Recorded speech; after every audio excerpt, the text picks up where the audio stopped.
4-5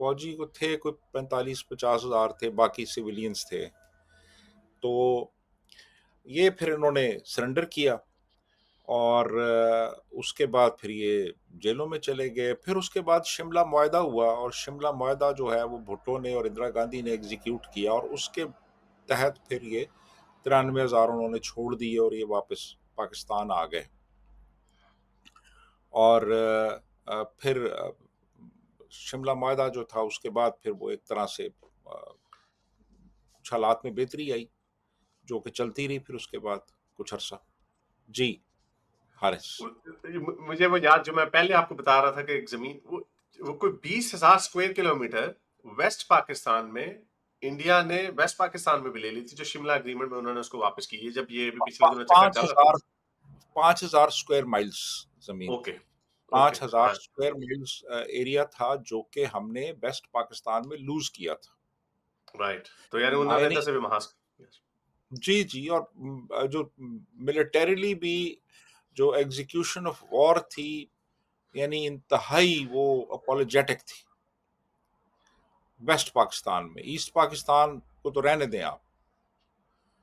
اور بعد میں جو حمود الرحمان کمیشن رپورٹ لکھی گئی اس میں یہی تھا کہ جو ایوب خان کا جو مارشل لا تھا اس کے نتیجے میں فوج میں کرپشن بہت زیادہ پینیٹریٹ کر گئی تھی، پروفیشنلزم ختم ہو گیا تھا. لوگ پراپرٹی بنانے اور پیسہ بنانے کے چکروں میں اپنی پروفیشنل جو ڈیوٹیز تھیں ان کو بھول چکے تھے. تو اور یہ فوجی سیمنٹ وغیرہ یہ تبھی سے کام شروع ہو گیا تھا، فوجی کارن فلیکس اور فوجی یہ فوجی وہ. یہ بعد میں شروع ہوا ہے، لیکن کھاپے کھوپے شروع ہو گئے تھے. ہاں وہ کام شروع ہو چکے تھے کافی. تو پھر اس کے بعد الٹیمیٹلی آپ نے دیکھا کہ وہ جب آپ پیسہ ویسہ بنانے میں لگ جاتے ہیں اور پروفیشنل کام نہیں کرتے، آپ اپنے سیاست میں پڑ جاتے ہیں، تو پھر ظاہر ہے ڈیٹیریوریشن ہوتی ہے، اور بڑی سبسٹینشل ڈیٹیریوریشن ہوئی ہمارے ان اداروں میں جنہوں نے اپنا کام کچھ اور انداز میں کرنا تھا. جی یہ جو ڈیکیڈنس کا جو میں اس کو ایسے ہی دیکھ رہا ہوں کہ یہ سلوپ نیچے کی طرف جا رہی ہے، کہ obviously کریشن آف پاکستان ہوئی، جو آپ نے بتایا اس وقت بھی کچھ طاقتیں پس پردہ تھیں. امریکہ سے امبیسڈر کو لا کے پرائم منسٹر بنایا جا رہا ہے، مجھے وہ یاد آ رہا ہے. اسی طرح وہ مشرف نے وہ شوکت عزیز کو بھی اسی طرح باہر سے لا کے لانچ کر دیا تھا، کیونکہ اصل طاقت مشرف کے پاس تھی. مشرف کے ساتھ بھی پھر وہی ہوا جو ایوب کے ساتھ ہوا یحییٰ نے، کہ جب مشرف صاحب نے چھڑی دی کیانی کو، تو پھر مشرف صاحب بھی پھر اس کے بعد گنتی کے مہمان، کچھ دنوں کے مہمان تھے. جب انہوں نے، آپ کو یاد ہوگا فضل الرحمان وغیرہ نے شو مچایا تھا وردی اتارو وردی اتارو، تو جب انہوں نے اتاری تو چھٹی بڑی جلدی کرا دی. تو یہ مجھے ڈیکیڈنس نظر آ رہی ہے کہ پہلا فیز 1 وہ تھا جو بانی تھے، جو جو جو آپ کے ملک کو بناتے ہیں، ان کی طرف سے ڈائریکشن کم تھی. پھر اس کے بعد ہی سیکنڈ فیز میں ہم آتے ہیں جہاں پہ عسکری قیادت خود اوپر آ جاتی ہے، اور پھر اس کی ڈیکیڈنس شروع ہو جاتی ہے. کہ ایوب صاحب بھی 10 سال اگر رہے اوپر، تو انہوں نے نہیں سوچا کہ چلیں میں کوئی الیکشنز وغیرہ کروا دیتا ہوں، تو چلیں وہ 70 میں انہوں نے الیکشن کروایا، یحییٰ نے کروایا آ کے. تو اس میں جو پاکستان کی جو کچھ سے کہ کیونکہ بھٹو صاحب بھی ایوب صاحب کے فارن منسٹر تھے، اور وہ بھی ایک پولیٹیکل لیڈر تھے، تو ان کا اس میں کیا رول تھا؟ کیونکہ آبویسلی یہ ہم بڑے آرام سے اس کا بوجھ بھی سارے کا سارا یحییٰ کے اوپر ڈال دیتے ہیں یا فوج کے اوپر ڈال دیتے ہیں کہ آپ نے ملک تڑوا دیا. لیکن اصل پرابلم یہاں پر بھی تو تھی کہ آپ کی جو یہ اس پہ سیاستدانوں کا کیا رول تھا؟ کہ اصل سیاستدان اگر ادھر کے لوگ جیتے، ادھر کی پارٹی عوامی لیگ جیتی، تو اس کو ہم نے نہیں دیا، تو اس کے پیچھے شیک دینے والا یا کیا، اس کی بھی تھوڑی سی ڈائنامکس بتا دیں. دیکھیں نا، اگر الیکشن کے نتائج کو تسلیم کر لیا جاتا تو عوامی لیگ کو حکومت ملنی تھی، پیپلز پارٹی کو تو نہیں ملنی تھی. پیپلز پارٹی کی 59 سیٹس تھیں پورے ویسٹ پاکستان میں، اور دوسری طرف وہ جو ایسٹ پاکستان تھا اس میں ٹوٹل جو آبادی کے تناسب سے 162 سیٹیں تھیں، جن میں سے 160 جو تھیں وہ عوامی لیگ نے جیتی تھیں. وہ کے علاوہ ساری سیٹس وہ جیت چکے تھے. تو اصل میں ان کو بھی ڈر یہی تھا کہ وہ مائنورٹی گورنمنٹ نہیں بننا تھا انہوں نے، تو بلکہ مائکرو گورنمنٹ کا حصہ ہونا تھا، کیونکہ اتنا بڑا ڈفرنس تھا. ہاں اتنا بڑا ڈفرنس تھا اس میں، لیکن وہ بات یہ ہے نا کہ بھٹو صاحب کو ہم ایگزانریٹ نہیں کر سکتے. وہ اس میں انوالو تھے اس پورے پروسیس میں. اور جب ڈھاکہ میں اجلاس طلب کیا گیا قومی اسمبلی کا، تو انہوں نے کہا جی کوئی یہاں سے گیا تو ہم ٹانگیں توڑ دیں گے. اور یحییٰ خان کے ساتھ مکمل کلوژن تھا ان کا اس حوالے سے کہ مجیب الرحمان کو اقتدار نہیں دینا. اور اس میں دونوں کا فائدہ تھا. یحییٰ خان یہ دیکھ رہا تھا جی کہ اگر آ، آ، بھٹو پرائم منسٹر بنتا ہے تو پھر میں بھی کنٹینیو کر سکتا مثالیں ہوں کھا ایز. جاؤں گا. ہاں جی.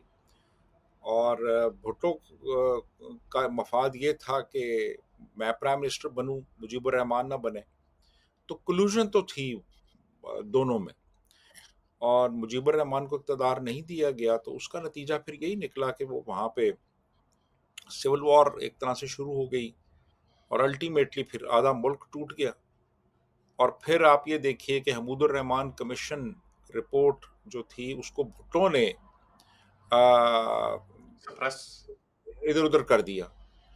یعنی اس نے تو اپنی طرف سے ڈسٹرائی کیا تھا. ایک کاپی اس کی کسی طریقے سے اسمگل ہو گئی تھی، وہ کہتے ہیں وہ انڈیا چلی گئی، اور پھر وہ سن 2000 میں انڈیا ٹوڈے نے اس کے کچھ ایکسٹریکٹ چھاپے اور پھر ڈان نے اس کو کیری کیا. اب تو خیر وہ اویلیبل بھی ہے. وہ اگر آپ پڑھیں تو آپ کو پتہ چلے گا کہ ہمارے جو لیڈرز تھے وہ کن چکروں میں پڑے ہوئے تھے. یعنی یحییٰ خان کو وزٹ کرنے والی جو عورتیں تھیں جو رات کو اس کو ملنے آتی تھیں، ان کی تعداد ہی آپ کاؤنٹ نہیں کر سکتے کہ کتنی تھی. وہ لسٹ ہی ختم نہیں ہوتی. تو یہ کہانیاں سچی ہیں کہ وہ نشے کے دھت میں ہوتے تھے تو وہ کون کون سی اداکارائیں ان کے پاس جاتی تھیں، ان کو پتہ بھی نہیں ہوتا ہاں تھا کیا ہو رہا ہے. Sir okay. ایسے ہی ایسے اور بڑے بڑے فائدے اٹھائے لوگوں نے یحییٰ خان سے. یعنی ان کے پاس جانے والی خواتین جو تھیں وہ کسی کے ہسبینڈ کو ایمبیسڈر بنا دیا گیا، اور اس کے فادر کو جو ہے وہ نیشنل شپنگ کارپوریشن کا چیئرمین بنا دیا گیا 80 سال کی عمر میں. تو بڑے بڑے فائدے اٹھائے خواتین نے. ان میں بڑی بڑی یعنی معزز خواتین ہوتی تھیں جو کہ ان سے ملنے جاتی تھیں اور فائدے اٹھاتی تھیں. تو مطلب یہ سب کچھ ہوتا رہا ہے ہماری تاریخ میں، لیکن ان چیزوں کو ہم نے کارپٹ کے نیچے دھکیل دیا کہ یار یہ پتہ نہ چلیں لوگوں کو. حالانکہ اب یہ چیزیں بھی یعنی پبلش ہو چکی ہیں، آ چکی ہیں سامنے. جی حارث. تو اس میں ایک کوشچن میرے ذہن میں یہ آ رہا ہے کہ فرام پاکستان کی سائڈ سے کہ اوکے اگر ایک انٹرنل ایشو پاکستان میں چل رہا تھا اور اب تک جیسے ہم کہتے ہیں کہ ساری جنگیں پاکستان نے شروع کی، تو 71 کی وار اگر ہم یہ کہا جائے کہ چلے ٹھیک ہے کہ 10 ملین ریفیوجیز انہوں نے مارے پیٹے تو وہ وہاں سے ویسٹ بنگال گئے، ایک بہت بڑا پریشر کریٹ ہو گیا انڈیا کے اوپر. اور پھر وہاں پہ مکتی بانی اگر تھی تو شملہ کا اگریمنٹ ہو چکا ہوا تھا. سوری اس سے پچھلا جو تاشکند کا اگریمنٹ تھا آفٹر 1965 کی وار تاشقند. کے بعد، جی وہ اگریمنٹ ہو چکا ہوا تھا. تو 6 سال بعد ہی انڈیا کو کیا بھارت کو ایسی مصیبت پڑی کہ وہ ایکٹیولی انفلٹریٹ کرتے یا اس کے اندر انوالو ہوتے اور آپ کے اندر جو ایک باغی تنظیم ہے مکتی باہنی اس کو ملٹریلی یا انٹیلیجنس کی حد تک یا مورل سپورٹ کرنے لگ جاتی، تو ڈائریکٹ انوالومنٹ ان کی طرف سے نہ ہوئی. اس میں کیا اس میں یہ 71 کی جنگ پاکستان کم سے کم یہ کہہ سکتا ہے کہ وہ ہم نے نہیں شروع کی تھی. نہیں، جنگ ٹیکنیکلی تو انہوں نے شروع کی تھی نا. دیکھیں نا، انڈیا نے انویژن نہیں کی تھی ایسٹ پاکستان کی. انویژن اس وقت کی ہے جب انہوں نے 4 اور 5 دسمبر 1971 کی رات کو انڈین ایئر فیلڈز پہ ایک اٹیک لانچ کیا. 50 جہاز گئے ہمارے انڈین ٹیریٹری کو انہوں نے ٹرانسگریس کیا. انکرشن وہ گئے وہاں پہ جا کے انہوں نے وہاں پہ بامبنگ کی. تو پھر انڈیا نے وار کا اعلان کیا. اس سے پہلے باقاعدہ فارمل ڈکلریشن آف وار نہیں تھا. فارمل ڈکلریشن آف وار اس وقت ہوا ہے جب پاکستان نے اپنے جہاز بھیجے اور انہوں نے بامبنگ کی انڈین ایئر فیلڈز پہ جا کے. اس کے بعد یعنی ہوا انہوں ہے. نے پریٹیکسٹ آف وار انہوں نے ان کو دیا. ظاہر ہے وہ تو دیکھیں نا، انڈیا وہ مکتی بانی کو سپورٹ کر رہا تھا. وہاں پہ ٹریننگ کیمپس تھے انڈین ٹیریٹری میں جہاں پہ ٹرین ہوتے تھے، جاتے تھے، جا کے وہاں پہ ایسٹ پاکستان میں آپریشنز کرتے تھے، واپس آ جاتے تھے. تو یہ تو ہو رہا تھا، لیکن باقاعدہ ایک فارمل وار نہیں تھی پاکستان اور انڈیا کی، وہ بعد میں شروع ہوئی ہے. اور وہ اس لیے کر رہا تھا انڈیا کہ ایک تو دیکھیں ایسٹ پاکستان میں ایک طرح سے جس کو کہتے ہیں نا کہ ایک ہیومینیٹیرین انٹرونشن کہہ لیں اس کو، تو وہ تو اب ظاہر ہے وہاں پہ ہندوؤں کے ساتھ بھی زیادتی ہو رہی تھی. ان کی پتلونیں کھول کھول کے دیکھے گئی، تصویریں پڑی ہوئی ہیں، ان کی عورتوں کے بھی ریپ ہونا شروع ہو گئے تھے، ان ہاں کو وہ شروع ہو گئے تھے. ہاں دوسرا یہ تھا کہ 1 کروڑ اگر بنگالی ایسٹ پاکستان سے مائیگریٹ کر کے آ جاتا ہے ویسٹ بنگال میں، تو وہ تو پھر ڈیسٹیبلائز کر دے گا نا اس کو پوری اسٹیٹ کو. تو وہ بھی شروع ہو گیا تھا اور مسلسل آ رہے تھے لوگ. تو پھر انہوں نے اٹیک بھی کر دیا. تو اس کے بعد تو پھر ان کے پاس اور کوئی چارہ رہ نہیں جاتا تھا کہ وہ ایک فارمل ڈکلریشن آف وار کریں. تو یعنی آپ یہ کہہ رہے ہیں کہ جو انہوں نے پری ٹیکسٹ ان کو خود ہی دے دیا، جو ایک فولش ایڈونچر ہی ہوا. پھر ود ہائنڈ سائٹ تو ہم یہی کہیں گے کہ آپ نے ان کی ایئر بیسز پہ حملہ کیا، انہوں نے کہا لے تم نے تو ہم پہ حملہ کر دیا، تو اب تو فوج ہی آمنے سامنے ہوگی، اور ود ان فیو ڈیز آپ نے جس طرح بتایا کہ وہ پھر سرنڈر بھی ہو گیا. تو اس کے جو آفٹر شاکس تھے، اب 1971 میں بنگلہ دیش آزاد ہو جاتا، بلکہ بنگلہ دیش کے ٹاپک پہ ہی رہتے ہیں کہ یہ ہسٹری ہے بنگلہ دیش کی. پھر اس کے بعد ایک انڈین فرینڈلی حکومت کا سلسلہ چلتا رہتا ہے بنگلہ دیش میں. اور اب جس کو پتہ نہیں کئی لوگ منی ریولوشن بھی کہتے ہیں، اور اب ایک دم سے ہمارے لوگ بڑے خوش ہوئے پاکستان میں کہ جو حسینہ واجد ہے ان کی چھٹی ہو گئی ہے، پپٹ انڈیا کی چھٹی ہو گئی، اب یہ پاکستان کے ساتھ فرینڈلی ہوں گے. کچھ ادھر سے ایک ان کے جنرل ہیں، وہ بھی ابھی اپنی انڈیا پاکستان کا چکر چل رہا تھا، تو وہ کہہ رہے تھے انڈیا کی 7 سسٹرز کو ان کا رابطہ منقطع کر دو، وہ جو چھوٹی سی ایک راہداری ہے ان کی. تو لیکن اسی طرح ہم نے یہ بھی دیکھا، انہوں نے کہا کہ آپ ہمارے $2 ارب بھی دیں اور کوئی فارمل اپالوجی بھی کریں. تو بنگلہ دیش کی ہسٹری میں چھوٹا سا بتا دیں، پھر ہم پاکستان کی ہسٹری پہ چلتے جائیں گے کہ یہ کیا ٹرن آف ایونٹس ہوئی ہیں، کیا یہ پاکستان کے لیے اچھا ہے، غلط ہے، یا اس کی کیا سٹوری ہے؟ دیکھیے حسینہ واجد جو تھیں وہ ان کی گورنمنٹ پرو انڈیا گورنمنٹ تھی اور بڑے ان کے کلوز ٹائز تھے انڈیا کے ساتھ. تو وہ جب چلی گئیں، ایک دوسری حکومت آ گئی، تو ہمارے یہاں جو بیٹھے ہوئے ہیں ڈیسیژن میکرز، انہوں نے کہا یار بڑی گولڈن اپرچونٹی ہے. آپ کو طالبان کی یاد طرح. ہاں اس کو کیش کرایا جائے. اور فوری طور پہ ہمارے جو ڈی جی آئی ایس آئے تھے، انہوں نے دورہ کیا وہاں کا بنگلہ دیش کا. اس کے اچھا. بعد ہماری جو فارن سیکرٹری ہیں وہ وہاں پہ گئیں. تو ان کا خیال تھا جناب کہ کوئی ایک اسٹریٹجک پارٹنرشپ ہم ڈیولپ کریں گے گھیرا ڈالیں گے انڈیا کے ساتھ. ہاں خلاف. تو انہوں نے کہا جی بات یہ ہے، یہ تو ہوتی رہیں گی چیزیں، پہلے تو یہ ہے کہ آپ کوئی $5.3 بلین ہمارے کمپنسیشن دیں، وہ ریپریشنز. واپس کریں آپ ہمیں. ایک دوسرا آپ مانگیں معافی. اوہ. اور تیسرا یہاں پہ 3 لاکھ بہاری ہے جو کہ پاکستانی کہتے ہیں اپنے آپ کو، یہ لے جائیں واپس اچھا. اپنے پاس. نہیں، ہمیں نہیں تو چاہیے. اب یہ چیزیں بڑی ان کے لیے ان ایکسپیکٹڈ تھیں. یہ ایکسپیکٹ نہیں کر رہے تھے کہ یہ بنگلہ دیش یہ سب کچھ کہے گا. تو یہ پھر چپکے سے نظریں نیچی کر کے واپس آ گئے.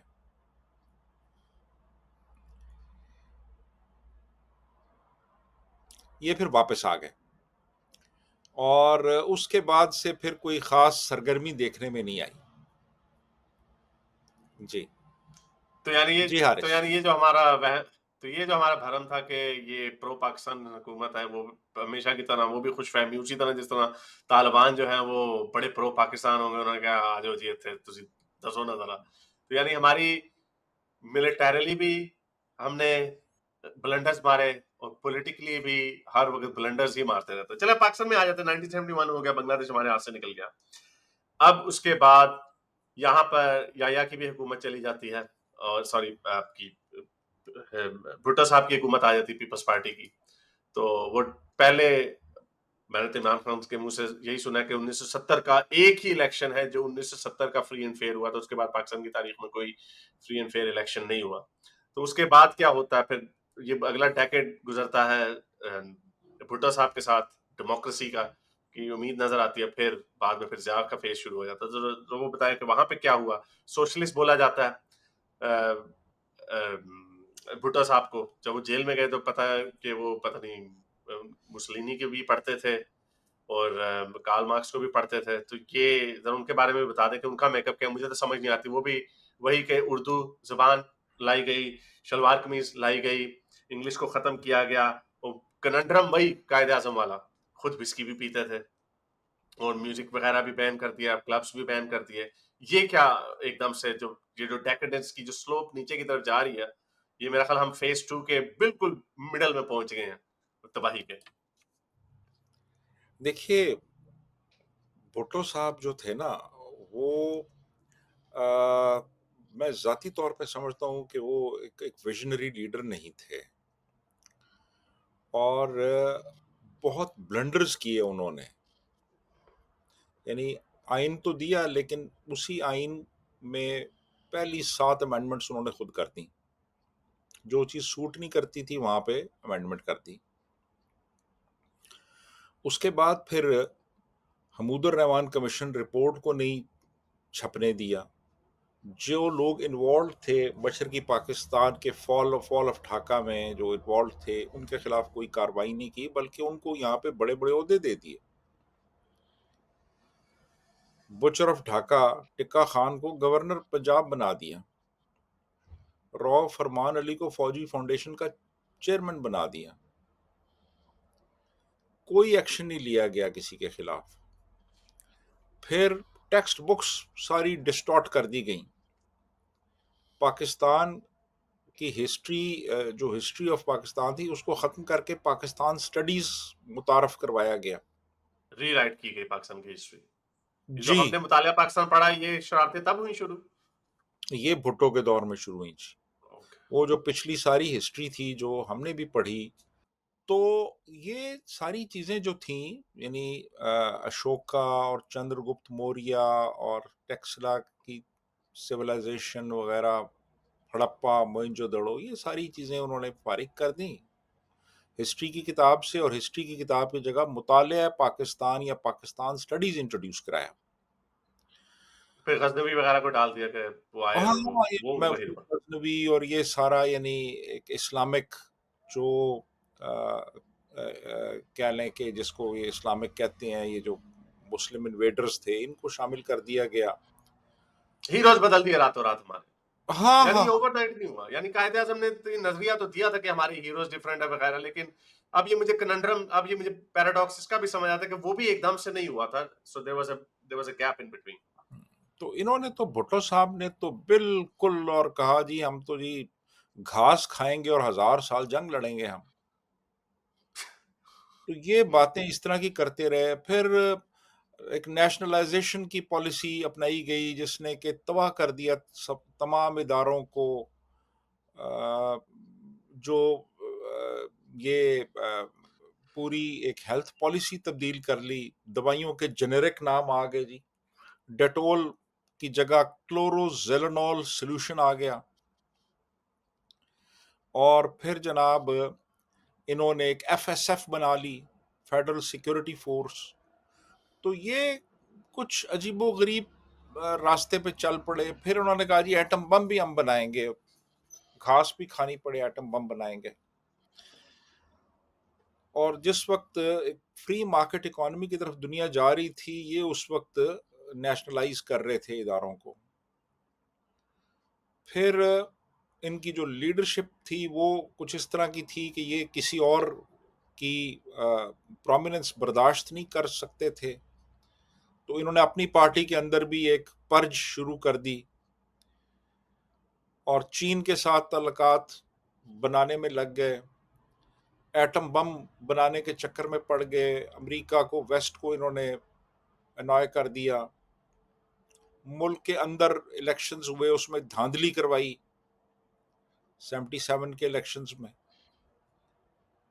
فوج کا جو اس وقت کا جو ایک مائنڈ سیٹ تھا اس کو سمجھ نہیں پائے کہ فوج یعنی ایک طاقتور ادارہ تھا. وہ اور بہت یہ طاقتور ہو چکا ہوتا تب تک. ہاں، اور فوج کے سربراہ کو کہہ رہے تھے جی کہ میں اپنے جوتوں کے تسمے جو ہیں وہ تمہاری مونچھوں سے بناؤں گا، ضیاء الحق کو کہہ رہے تھے. Sure. تو ان حالات اور چیلنج کر رہے تھے باقاعدہ طور پہ. انیشلی میرا ذاتی خیال ہے کہ ضیاء الحق کا بالکل ارادہ نہیں تھا کہ ان کو پھانسی پہ لٹکایا جائے، لیکن جب انہوں نے بہت ایک ڈیفائنٹ پالیسی اختیار کر لی تو پھر اس نے یہ سوچا کہ یا تو یہ رہے گا یا میں رہوں گا. نہیں لیکن وہ سورس آف ڈسپیوٹ تھا کیا ان کے بیچ میں؟ دیکھیں بیسیکلی تو یہ تھا کہ الیکشنز میں دھاندلی ہوئی تھی 77 کے الیکشنز میں، اور انہوں نے دھاندلی کروائی تھی. اب دھاندلی کے نتیجے میں جو اپوزیشن تھی انہوں نے ایک موومنٹ شروع کر دی تھی اور پورے ملک میں مظاہرے ہو رہے تھے، جلسے جلوس ہو رہے تھے، سٹیبلٹی نہیں آ رہی تھی. تو اب ان کو چاہیے تھا کہ فوری طور پہ ان کے ساتھ کمپرومائز کرتے، ری الیکشن کروا دیتے، اناؤنس کر دیتے، لیکن انہوں نے بہت لیٹ کر دیا. تو اب ظاہر ہے کہ جب ملک کے اندر اس طرح کی صورتحال ہو، اپوزیشن سڑکوں پہ ہو، جو حکومت ہے بہت کمزور ہو چکی ہو، تو ایک ویکیوم کریٹ ہو جاتا ہے، پاور ویکیوم. تو اس کو فل کرنے کے لیے ضیاء الحق پھر آ گیا اور اس نے آ کے تو اقتدار پہ قبضہ کر لیا، مارشل لا لگا دیا، پھر وہ بھینس چوری وغیرہ کے کیسز لگا دیے اور وہ پھر کیسز بنا لیے. اور کیسز جو تھے وہ یعنی بنائے گئے ان کے خلاف اور پھر وہ کیس چلتا رہا. لیکن وہ دیکھیں میں پھر وہی کہوں گا کہ انیشلی ضیاء الحق کا ارادہ نہیں تھا کہ ان کو وہ پھانسی پہ چڑھائے. بڑا انٹیگنسٹک رویہ تھا آپ یہ کہہ رہے ہیں. ان کا بھٹو کا تھا نا، بھٹو واز اوور کانفیڈنٹ. انہوں نے یہ ریئلائز نہیں کیا کہ اب ان کی جو سپورٹ بیس ہے وہ ایروڈ کر چکی ہے. تو وہ پھر الٹیمیٹلی وہ جب حالات خراب ہوئے اس نے پھر وہ کیس جو تھا وہ اسی کیس کو دوبارہ سے وہ شروع کروا دیا اور ultimately he had to face the death penalty. وہ پورا کیس جو تھا وہ پھر خاص طور پہ ایک فیبریکیٹ کیا گیا اور اس کو پورے کیس کو ایک خاص شکل دی گئی کہ یہ انشور کیا جائے کہ اس بندے کو پھانسی ہو. میں ایک انٹرویو دیکھ رہا تھا پرانا کہ ضیاء الحق سے بڑی اس وقت ویسٹ کی طرف سے پلیز بھی آ رہی تھی کہ پھانسی نہ دینا، یہ نہ کرنا، جو کہ بڑا انپریسیڈنٹڈ تھا اس وقت. کہ آپ کو یاد ہوگا جب زار نکلس کو بھی جب بولشوک سے پکڑا تھا تو پوری دنیا سے پریشر آ رہا تھا ان کی طرف، لیکن وہ تو ریڈس تھے، وہ تو سوویتس کے بولشوکس کے تو اور لیول تھا. تو یہاں پر بھی ویسٹ ان کو مجبور کیسے نہیں کر سکا؟ مجھے اس چیز کی سمجھ نہیں آتی کہ ویسٹ اس وقت کیسے ضیاء الحق کو پریشر نہیں کر سکے کہ بھائی چلو اس کو، جس طرح بعد میں ہوا جیسے نواز شریف صاحب کو باہر جانے دیا، اور وہ تو خیر بعد میں ہوا، لیکن اس کے پیچھے کیا کہانی ہے کہ کیا ویسٹ نے دوسری طرف منہ کر لیا تھا یا were they not really interested؟ کیونکہ جو ویسٹ کو فائدہ لینا پڑا ضیاء الحق سے ان دا سوویت انویژن، وہ تو بعد کی بات نہیں ہے. وہ تو 79 میں انویژن ہوئی ہے نا، جی. انویژن تو بعد میں ہوئی ہے. تو بھٹو کو تو تو انہوں نے لیوریج کیوں نہیں یوز کی ان کے خلاف؟ یعنی they didn't need anything from Zia الحق. دیکھیے ویسٹ بھی انوائڈ تھا بھٹو سے نا. ایک تو Oh, China because of the bomb. بہت زیادہ ٹیلٹ تھا بھٹو کا، دوسرا پھر وہ اٹامک بام والا جو معاملہ تھا، وہ اسلامک بام جس کو وہ کہتے تھے، وہ بھی انہوں نے اس پہ بھی کام کافی شروع کر دیا ہوا تھا. تو یہ چیزیں جو تھی نا، یہ انہوں نے ویسٹ کو بڑا انوائے کیا ہوا تھا. امریکنز بھی انوائڈ تھے بھٹو سے، ویسٹ بھی انوائڈ تھا. اس کے بعد ضیاء الحق جو تھا وہ یہ سمجھ رہا تھا کہ اگر اس کو چھوڑ دیا تو پھر میں نہیں رہنے لگا. Right. So he was also very desperate. یس. اور اس کے علاوہ پھر پیپلز پارٹی جو تھی وہ بھی اب بھٹو کے لیے آپ دیکھیں نا، جب پھانسی ہوئی ہے تو کتنے لوگ، یا جب جیل میں تھا تو کتنے لوگ سڑکوں پہ آئے. پیپلز پارٹی بھی ٹوٹ پھوٹ چکی تھی اس وقت تک، اپوزیشن سٹرانگ تھی. تو ایز سچ بھٹو کی کوئی سپورٹ بیس تھی نہیں. تو اس لیے پھر ضیاء الحق کے لیے آسان ہو گیا اس کو پھانسی پہ چڑھانا، اور 79 میں اس نے پھانسی دے دی بھٹو کو۔ اور پھر اسی چار وقت پھر سوویت یونین آ گئی، تو پھر اس کے بعد پھر جو سوویت ضیاء یونین الحق ہے وہ اس کو پھر پھر وہ ان کے ایپل آئی 11 سال مل گئے، because he was acting as a proxy for the West. اور یہ پھر سلسلہ ظاہر ہے ان کا انٹرسٹ تھا، وہ چلتا رہا. جب ان کا انٹرسٹ ختم ہوا تو پھر ضیاء الحق کو بھی انہوں نے فارغ کر دیا. ایبسولوٹلی. تو 70s میں بھٹو نے نیشنلائزیشن کی، بڑے ایروگنٹ ہو گئے، اسلامی بھی چیزیں لے آئے بیچ میں، بم کو بھی وہ پیپلز پارٹی آج کل اس سے کریڈٹ لیتی ہے. پھر ضیاء الحق آتا ہے، پھر اب ہم ڈیکیڈنس کی یہ تیسرے فیز میں میرا خیال شامل ہو گئے ہیں کہ اب ایک اسلامسٹ قسم کے ملٹری چیف آتے ہیں، ان کو ویسٹ کو ان کی ضرورت ہوتی ہے تو وہ ان کو بھی یوز کرتے ہیں. پاکستان میں کلاشنکوف بھی آتی ہے، مدرسے بھی آتے ہیں. اب ایک نیا جن جو ہے باہر آنے لگا ہے، جو ایک اسلامزم کا جو جن ہے. کیونکہ اگین جو میرے ماں باپ کی جنریشن ہے وہ کہتے ہیں یار ہمارے جب ہم اسکول کالج جاتے تھے 60-70s میں تو کوئی اتنا برا حال نہیں تھا، یہ بعد میں ہر چیز بد سے بدترین کی طرف جاتی گئی. تو ذرا جو ڈیکیڈ ہے 1980 ضیاء الحق کا، اس کو بھی تھوڑا کور کر لیں کہ وہاں پہ بھی کیا ہوا. ایک تو چارلز ولسن بہت بڑی اچھی مووی ہے، وہ بھی آپ کو جسٹ ریکمینڈ لوگ جو دیکھ رہے ہیں.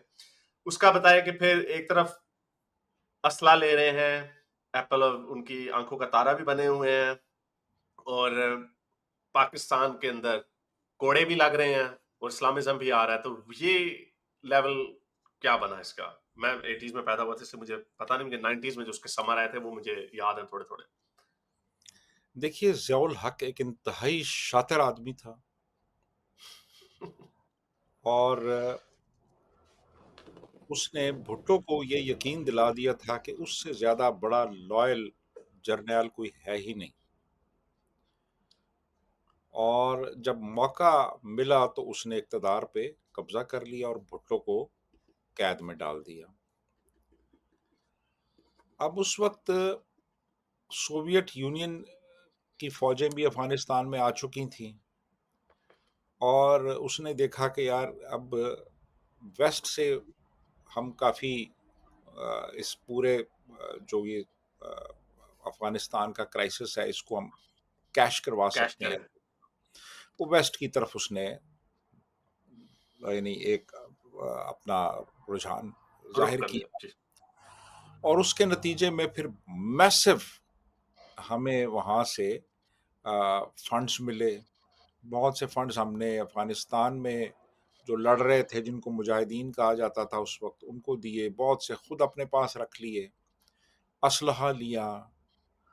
اور چونکہ سوویٹس جو تھے ان کو انہوں نے کہا جی کہ یہ تو نہ صرف غیر مسلم ہے، یہ تو دہری ہیں، ملحد ہیں یہ، اور ان کو ہم نے روکنا ہے اور اسلام کی طاقت سے روکنا ہے. تو پھر اسلام کا بھی بھرپور استعمال کیا جانے لگا، اور اسلامائز کرنے کا عمل بھی شروع ہوا ملک کے اندر. اسلامی قوانین مدرسے بنائے، کھلنے لگ گئے. مدرسے کھل گئے، حدود آرڈیننس آ گئے. اور بلاسفیمی لا 86 میں آیا، جی بلاسفیمی لا جو تھا وہ ڈیتھ آ گیا. پینلٹی والی ایڈ کی گئی. ایگزیکٹلی بہت سی اسلامی سزائیں جو تھیں وہ انہوں نے نافذ کی. شریعت کے نفاذ پہ کام ہونے لگا.